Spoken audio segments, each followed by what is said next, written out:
Hello दोस्तों, नमस्कार। बात कर लेते हैं आज की दिन भर की सारी बड़ी खबरों की, जहां सबसे पहले आपको बताएंगे शंघाई एयरपोर्ट पर भारतीय महिला को 18 घंटे तक रखा हिरासत में। कहा अरुणाचल प्रदेश चीन का हिस्सा है, तुम्हें यहीं रहना होगा। जिसके बाद भारत की बेटी को बचाने के लिए उतरा भारत। दोस्तों, चीन को दिया करारा जवाब, कह दिया ना पाले कोई भ्रम। जी हाँ, अरुणाचल हमारा है। बताएंगे कैसे इस बेटी को बचाने के लिए भारत दोस्तों तुरंत एक्शन लेता दिखाई दे रहा है। भारत की मोदी सरकार ने तनक भी देरी नहीं लगाई इसको बचाने के लिए। बताएंगे सबसे बड़ी जानकारी। इसी बीच दोस्तों, तेजस क्रैश के बाद भी जारी रहा एयर शो, जिसकी वजह से अमेरिकी पायलट ने जताई नाराजगी। यूएस एयरफोर्स ने रद्द कर दिया अपना शो दोस्तों, और रद्द करते वक्त क्या कहा वो जानना बहुत जरूरी है। बताएंगे आपको तेजस हादसे के बाद भी जारी रहा दुबई एयर शो, जिसके बाद लोग तमाशा देखते रहे। आयोजकों पर उठे गंभीर कई सवाल। तो वहीं एसआईआर पर इलेक्शन कमीशन की ग्राउंड रिपोर्ट चौंकाने वाली। दोस्तों, क्या बंगाल में कटेंगे 10 लाख नाम? बहुत बड़ी और चौंका देने वाली खबर दोस्तों। इसके बाद एसआईआर पर ममता बनर्जी का वार, वहीं बीएलओस का हंगामा, पुलिस के साथ हाथापाई, तोड़फोड़ और प्रदर्शन। जी हां दोस्तों, बताएंगे कैसे बंगाल में एसआईआर को लेकर मामले आग की तरह फैलते जा रहे हैं। बताएंगे ममता बनर्जी जब भी घिरती है तो वो कौन सा हथकंडा अपनाती है, वही चीज करती नजर आ रही है। साथ ही साथ बताएंगे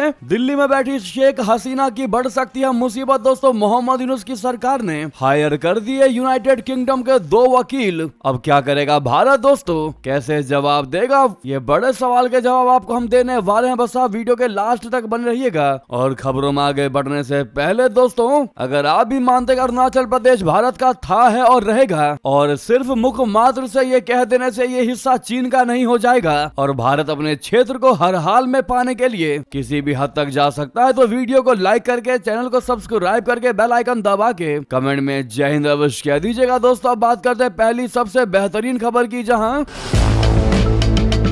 अरुणाचल प्रदेश की निवासी पेमा वांगथोंग डोग ने सोशल मीडिया प्लेटफॉर्म एक्स पर बहुत बड़ा खुलासा कर दिया कि 21 नवंबर को शंघाई पुडोंग अंतरराष्ट्रीय हवाई अड्डे पर चीनी इमिग्रेशन अधिकारियों ने उनको लगभग 18 घंटों तक हिरासत में रखा और प्रताड़ित किया, यानी कि उनका पासपोर्ट भी जब्त कर लिया और उनको भूखा रखा। अरुणाचल प्रदेश की निवासी पेमा वांगथोंग डोग ने दावा किया है कि चीन के इमिग्रेशन अधिकारियों ने उनके भारतीय पासपोर्ट को मानने से इनकार कर दिया। ऐसा इसलिए किया क्योंकि उनका जन्म अरुणाचल प्रदेश में हुआ है। उनके प्रदेश के इस हिस्से को चीन अपना बताता है। पेमा वांगथोंग डोग अपने सोशल मीडिया हैंडल एक्स पर पोस्ट करके इस घटना की जानकारी साझा करती है। दोस्तों, पेमा वांगथोंग डोग ने बताया कि वो 21 नवंबर 2025 को लंदन से जापान जा रही थी। उनकी फ्लाइट शंघाई में 3 घंटे के ट्रांजिट के लिए रुकी थी। इसी दौरान चीनी अधिकारियों ने उन्हें रोक लिया और 18 घंटे तक उनको हिरासत में रखा। पेमा ने आगे बताया कि चीन के इमिग्रेशन अधिकारियों ने उनके भारतीय पासपोर्ट को अमान्य बताया है। साथ ही साथ उनकी भारतीय नागरिकता को मानने से भी इनकार कर दिया। इसके बाद उसका पासपोर्ट भी जब्त कर लिया।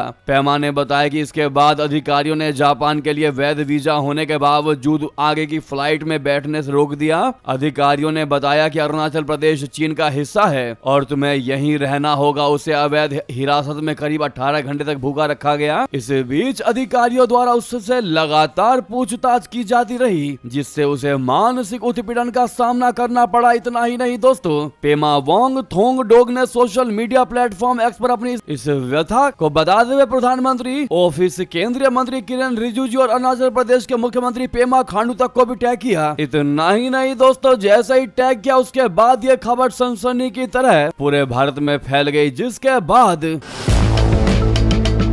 भारत ने 2 टूक जवाब दिया। दोस्तों, बिना थोड़ा सा भी देरी लगाए कह दिया अरुणाचल प्रदेश हमारा है, ना पाले चाइना कोई भी अपने मन में भ्रम। जी हाँ, इस घटना के बाद भारत की ओर से चीन को सख्त लहजे में करारा जवाब दिया गया। कहा गया कि भ्रम में ना रहे चाइना, अरुणाचल हमारा है। दोस्तों, सूत्रों की माने तो घटना के तुरंत बाद भारत ने बीजिंग और नई दिल्ली में चीनी पक्ष के सामने कड़ा विरोध भी दर्ज कराया और शिकागो मॉन्ट्रियल कन्वेंशन याद दिला दिया। दोस्तों, काफी प्रयास के बाद उन्होंने ब्रिटेन में रहने वाले एक दोस्त के जरिए शंघाई स्थित भारतीय कॉन्सुलेट से संपर्क किया। भारतीय कॉन्सुलेट के अधिकारियों ने देर रात उन्हें किसी अन्य फ्लाइट से वापस भेजने में मदद की। इसके बाद प्रेमा ने प्रधानमंत्री नरेंद्र मोदी जी, विदेश मंत्री जयशंकर जी और अन्य वरिष्ठ अधिकारियों को पत्र भी लिखकर इस घटना को भारत की संप्रभुता और अरुणाचल प्रदेश के लोगों का सीधा अपमान बताया। पेमा वांगथोंगरोग ने इस घटना को भारत की संप्रभुता का सीधा अपमान बताते हुए प्रधानमंत्री नरेंद्र मोदी जी और भारतीय अधिकारियों से बीजिंग के सामने यह मुद्दा उठाने की अपील कर दी। उन्होंने भारत सरकार से अपील किया कि वो जवाबदेही पक्का करे, मुआवजा मांगे और गारंटी दे कि अरुणाचल प्रदेश के सभी भारतीयों को विदेश यात्रा के दौरान ऐसे ही भेदभाव से बचाया जाए। दोस्तों, इसमें गौर करने वाली बात ये रही कि भारत सरकार ने बिना थोड़ा सा भी देरी लगाए तुरंत जवाब दिया, तुरंत रिप्लाई दिया। सूत्रों की अगर माने तो भारत ने स्पष्ट शब्दों में कह दिया कि महिला यात्री को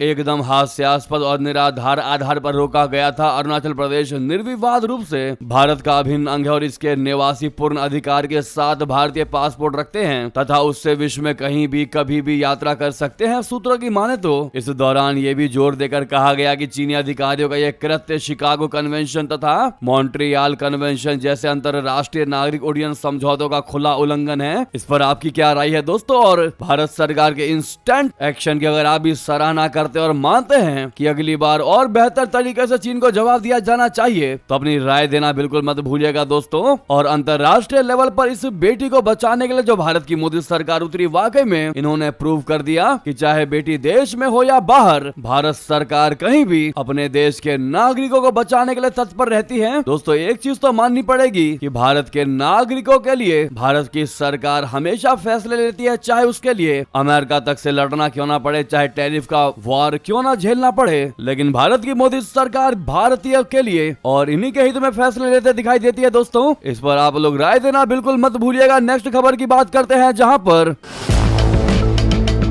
अमेरिकी वायुसेना यानी यूसैफ के पायलट मेजर टेलर फेमा हाइस्टर ने दुबई एयर शो में दुर्घटना के बाद शो जारी रखने के आयोजकों के फैसले पर नाराजगी जताई है। इतना ही नहीं और शो में अपना प्रदर्शन भी रद्द कर दिया। दोस्तों, दरअसल दुबई एयर शो 2025 में शुक्रवार को अल मखतूम इंटरनेशनल एयरपोर्ट पर भारतीय वायुसेना के तेजस लड़ाकू विमान एक युद्धाभ्यास के दौरान दुर्घटनाग्रस्त हो गया और जमीन पर गिरते ही विमान आग के गोले में तब्दील हो गया, जिससे विंग कमांडर नमांश सियाल सुरक्षित रूप से इजेक्ट नहीं कर पाए, उनकी मौत हो गई। पर इसके बावजूद एयर शो जारी रहा। दोस्तों, इसको लेकर मेजर हाइस्टर ने पायलट, उनके सहकर्मियों और परिवार के प्रति सम्मान जताते हुए अपना अंतिम प्रदर्शन रद्द कर दिया और आयोजकों द्वारा एयर शो जारी रखने के फैसले में नाराजगी जताई। उन्होंने शनिवार को सोशल मीडिया प्लेटफॉर्म पर लिखा कि कल दुबई एयर शो के अंतिम दिन भारतीय वायुसेना के विंग कमांडर नमांश सियाल तेजस में स्टंट प्रदर्शन करते हुए शहीद हो गए। हमारी टीम भी अपना प्रदर्शन करने की तैयारी कर रही थी। आयोजकों ने चौंकाने वाला फैसला लिया कि उड़ान प्रदर्शन जारी रहेंगे।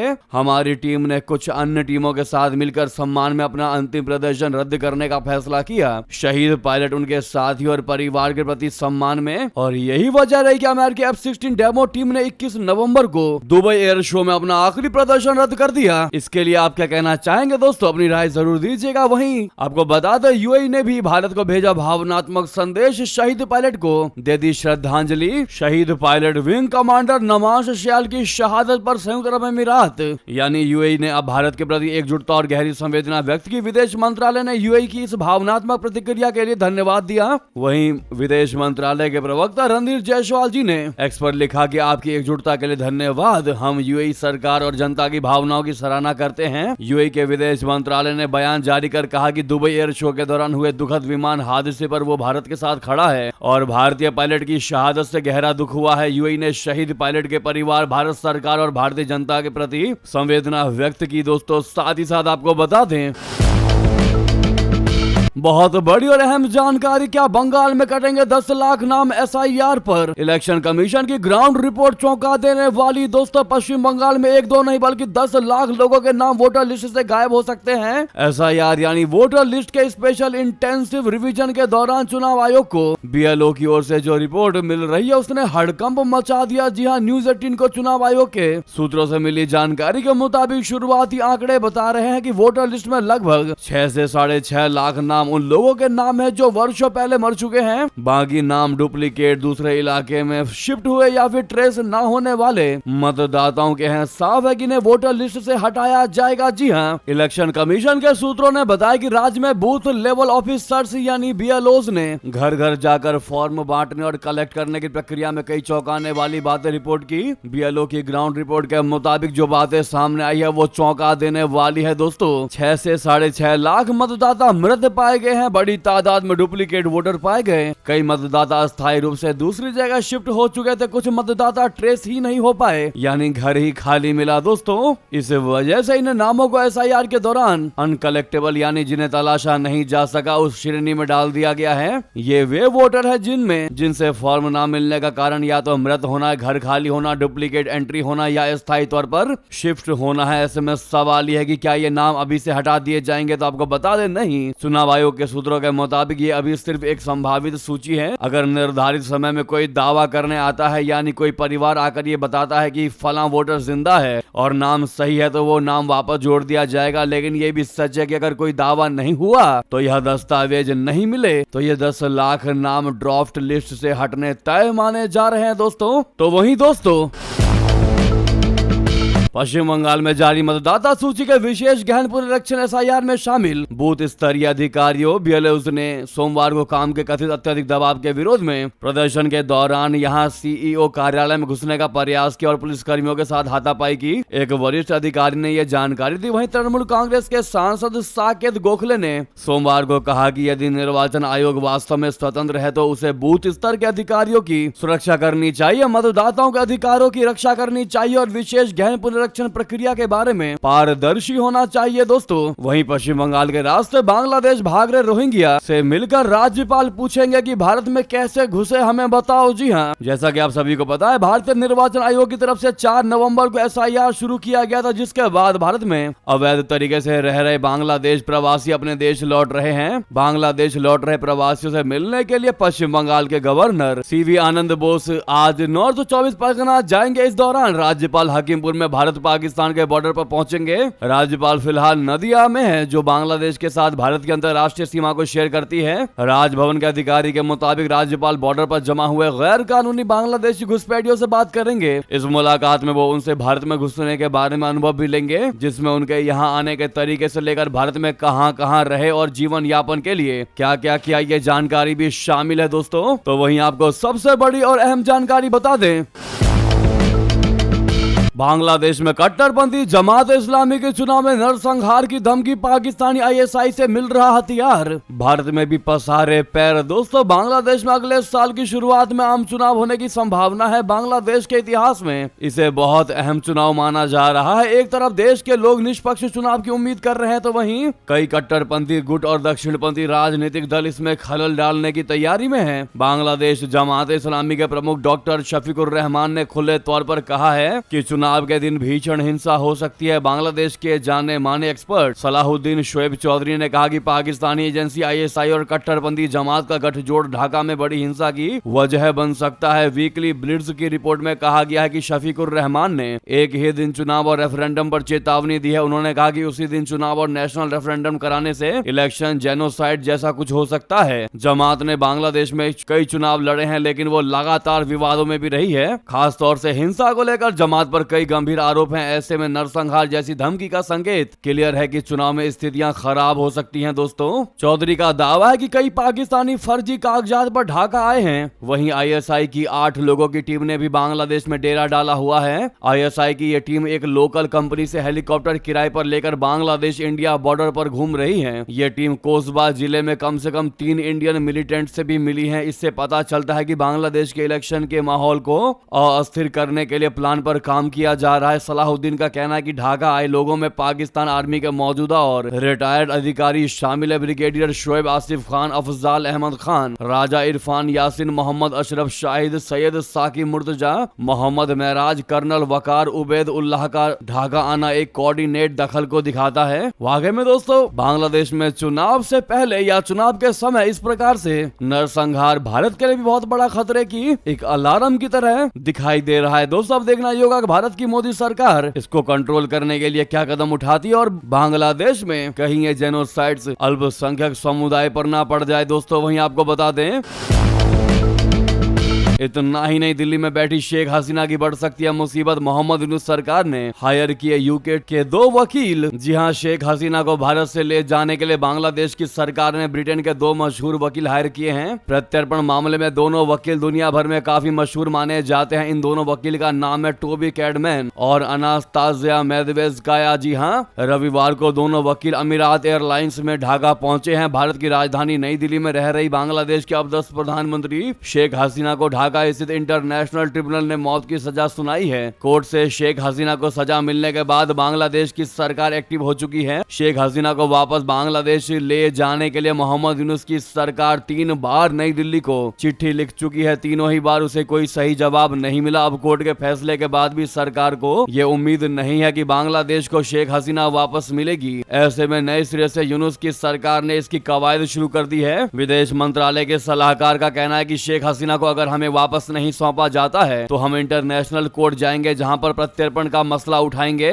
2013 में भारत और बांग्लादेश के बीच प्रत्यर्पण की संधि हुई थी। यही वजह है कि बांग्लादेश की सरकार ने शेख हसीना को वापस लाने के लिए 2 ब्रिटिश वकील हायर किया है। इन दोनों का मकसद किसी भी कीमत पर शेख हसीना को वापस लाने की है। आने वाले दिनों में ये दोनों कैसे काम करेंगे इसका खुलासा हो सकता है। तो वहीं आपको बता दें, लश्कर जैश के इस प्लान से हाई अलर्ट पर इंटेलिजेंस एजेंसियां भारत के खिलाफ पाकिस्तान में रची गई खौफनाक साजिश। दोस्तों, पाकिस्तान समर्थित टेरर ग्रुप्स जम्मू कश्मीर, हरियाणा, दिल्ली और उत्तर प्रदेश को टारगेट करने की प्लानिंग को फिर से एक्टिवेट कर रहे हैं। इसीलिए इंटेलिजेंस एजेंसियां हाई अलर्ट पर हैं। ताजा इंटेलिजेंस इनपुट से पता चलता है कि पाकिस्तान समर्थित टेररिस्ट ग्रुप्स लश्कर-ए-तैयबा और जैश-ए-मोहम्मद की टेरर एक्टिविटीज में गंभीर बढ़ोतरी हुई है, जिसके तहत स्लीपर सेल को फिर से एक्टिवेट किए जाने की जानकारी है। सर्दी पूरे तरीके से आने से पहले बड़े पैमाने पर हमलों की प्लानिंग कर रहे हैं। इस अलर्ट में जम्मू कश्मीर, हरियाणा, दिल्ली और उत्तर प्रदेश को शामिल किया गया है, जिसमें फिदाइन हमलों और ड्रोन से होने वाले ऑपरेशन सहित आने वाले हमलों की चेतावनी दी गई है। इस बढ़ोतरी को 2025 की शुरुआत में भारत के ऑपरेशन सिंदूर का बदला माना जा रहा है, जिसमें पीओके और पाकिस्तान में एलओसी के पार कई टेरर कैंप्स को खत्म कर दिया गया था।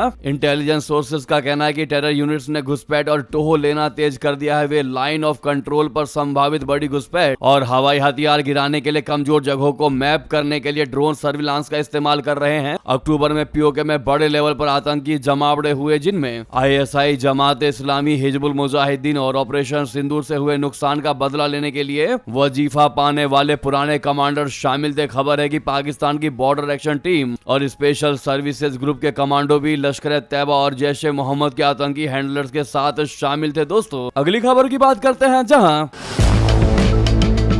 भारत देश के लिए बहुत अच्छी खबर है। दोस्तों, हर एक भारतीयों के लिए अच्छी खबर है। दुबई एयर शो में अकेले ब्रह्मोस मिसाइल के काउंटर पर उमड़ी बहुत बड़ी और तगड़ी भीड़। पाकिस्तानी एयरबेस उड़ाकर बनी ग्लोबल सेंसेशन। दोस्तों, पाकिस्तान के 11 एयरबेस पर तबाही मचाने वाले ब्रह्मोस मिसाइल ग्लोबल सेंसेशन बन गई है। दुबई एयर शो के दौरान सबसे ज्यादा देशों के डेलीगेशन ब्रह्मोस मिसाइल को देखने और इसके बारे में जानकारी लेने आ रहे हैं। लोगों में दिलचस्पी इस बात को लेकर है कि आखिर कैसे दुनिया की इस सबसे तेज सुपरसोनिक मिसाइल ने चीनी एयर डिफेंस सिस्टम HQ-9B को धूल चटाते हुए पाकिस्तान के 11 एयरबेस पर तबाही मचा डाली। रिपोर्ट के मुताबिक ब्रह्मोस मिसाइल के बारे में जानकारी लेने और संभावित सौदों के लेकर बातचीत करने के लिए भारतीय पवेलियन में खाड़ी, दक्षिण पूर्व एशिया, अफ्रीका और लैटिन अमेरिका के डेलीगेशन पहुंचे। इन्होंने ब्रह्मोस में गहरी दिलचस्पी दिखाई और सौदे से संबंधित जानकारियां हासिल की हैं। दुबई एयर शो में ब्रह्मोस मिसाइल को देखने भारतीय पवेलियन पर रिकॉर्ड भीड़ उमड़ पड़ी। ब्रह्मोस एरोस्पेस के वरिष्ठ अधिकारियों का कहना है कि इस बार संभावित डिफेंस खरीदारों की संख्या 3 गुना ज्यादा है। गल्फ, दक्षिण पूर्व एशिया, अफ्रीका और लैटिन अमेरिका के उच्च स्तरीय सैन्य प्रतिनिधि मंडल ने ब्रह्मोस की टेक्नोलॉजी, उसकी कीमत, खरीदने की प्रक्रिया और प्लेटफॉर्म इंटीग्रेशन को लेकर जानकारी हासिल की है। अधिकारियों का कहना है कि 2 देशों के साथ G2G डिफेंस समझौते अंतिम चरण में पहुंच चुके हैं, जबकि 3 से 4 देशों के साथ औपचारिक बातचीत प्रगति पर है।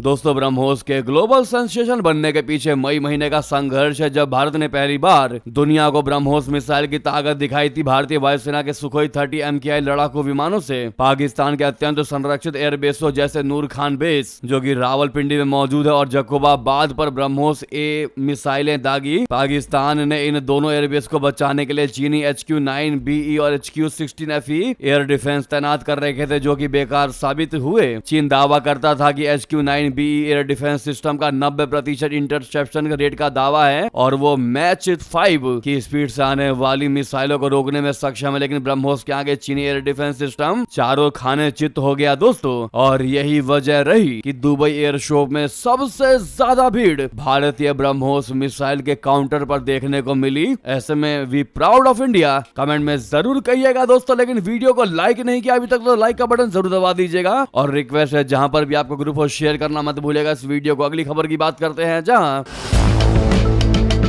अयोध्या राम मंदिर के शिखर पर ध्वज फहराएंगे प्रधानमंत्री नरेंद्र मोदी जी। रोशनी से नहाया पूरा परिसर। जी हां, श्री राम जन्मभूमि मंदिर में प्राण प्रतिष्ठा के बाद पहली बार शिखर पर भगवा ध्वज फहराने का ऐतिहासिक क्षण आने वाला है। प्रधानमंत्री नरेंद्र मोदी जी मंदिर के शिखर पर ध्वजारोहण करेंगे। 25 नवंबर यानी आज के दिन मंगलवार को भगवान राम जी के विवाह का परंपरागत पवित्र दिवस विवाह पंचमी है। इसी दिन श्री राम जन्मभूमि मंदिर के शिखर पर ध्वजारोहण होगा। प्रधानमंत्री मोदी जी, सीएम योगी आदित्यनाथ जी, मोहन भागवत और उत्तर प्रदेश के राज्यपाल ध्वजारोहण के आयोजन में शामिल होंगे। यह ध्वजारोहण कार्यक्रम दोपहर लगभग 11:55 पर शुरू होगा। इस कार्यक्रम के दौरान मंदिर प्रांगण में आम लोगों की एंट्री बंद रहेगी, जो कि 26 नवंबर से सामान्य दिनों की तरह होगी रहेगी। यह कार्यक्रम दोपहर 2 बजे तक समाप्त हो जाएगा। दोस्तों, इस साल केवल पूर्वी उत्तर प्रदेश के बंधु बांधवों को बुलाया गया है। कारण है कि केवल 6000 लोगों को बुलाया गया है। इसमें 3000 अयोध्या जिले के लोग हैं, जबकि बाकी 3000 को संपूर्ण पूर्वी उत्तर प्रदेश से बुलाया गया है। और इसीलिए आज अयोध्या एयरपोर्ट पर 40 से अधिक प्राइवेट जेट लैंड करने वाले हैं। ऐसे में कमेंट में आप लोग जय श्री राम लिखना मत भूलिएगा दोस्तों। वहीं आपको बता दें, अगले साल से नए अवतार में होगी एयर इंडिया। 26 नए विमान बेड़े में होंगे शामिल। दोस्तों,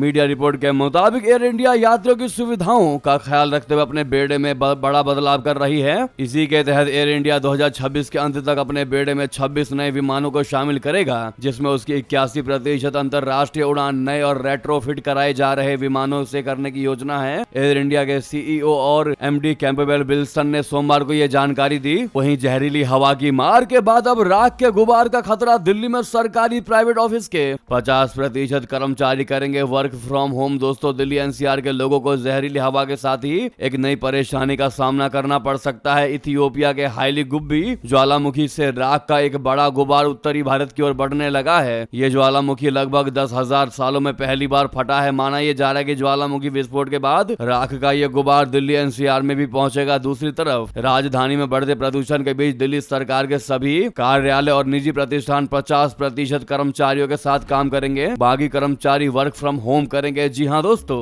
इसी बीच ये थी कि सारी बड़ी खबरें। आपको खबर कैसी लगी कमेंट बताना बिल्कुल मत भूलिएगा। लगे हाथों वीडियो को लाइक करके इस चैनल को सब्सक्राइब करके बेल आइकन दबा के कमेंट में जय हिंद कह दीजिएगा। मिलता अगली बड़ी खबर में। यहाँ तक बने रहने के लिए आप सभी का बहुत बहुत धन्यवाद, बहुत बहुत आभार। जय हिंद, जय भारत।